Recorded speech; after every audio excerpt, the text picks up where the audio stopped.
I tried to make a horror game in 1 hour for my Game Every Week series, and this game turned out interesting. This game is part of a series where I make a game every week until I hit 1,000 subscribers, so make sure to subscribe to not miss a new game. So I started out by quickly making a terrain and placing trees. I used the mass place trees function to easily spread out the trees, and I also made a border out of trees just to make sure the player doesn't leave the map.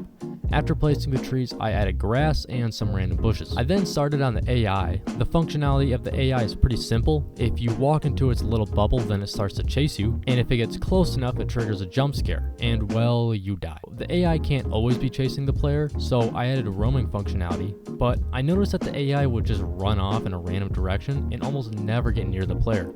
So I made it when the AI would look for a new position to move while roaming, it would keep its possible area to move somewhat close to the player. Not always close enough to see and chase the player, but just enough to keep the player on edge. Now, I was running out of time with the AI, so I quickly threw together a player controller and this pretty simple win condition. So basically the goal for this game is to get 3 batteries that are scattered around the map, to be able to use a radio from a crashed helicopter to escape and well win. So I just placed some battery models around the map, gave them a trigger collider and a script that basically when the player runs into the battery, it adds 1 battery to the player's battery count inside the battery holder script that is put onto the player, and if the player has a total of 3 batteries, then the player is allowed to use the radio and escape.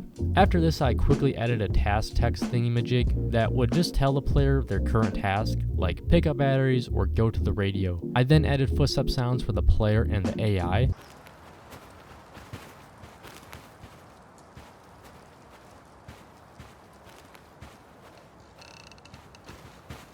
Now, I had about 5 minutes left, so I quickly added the ability for the AI to randomly scream to keep the player on edge.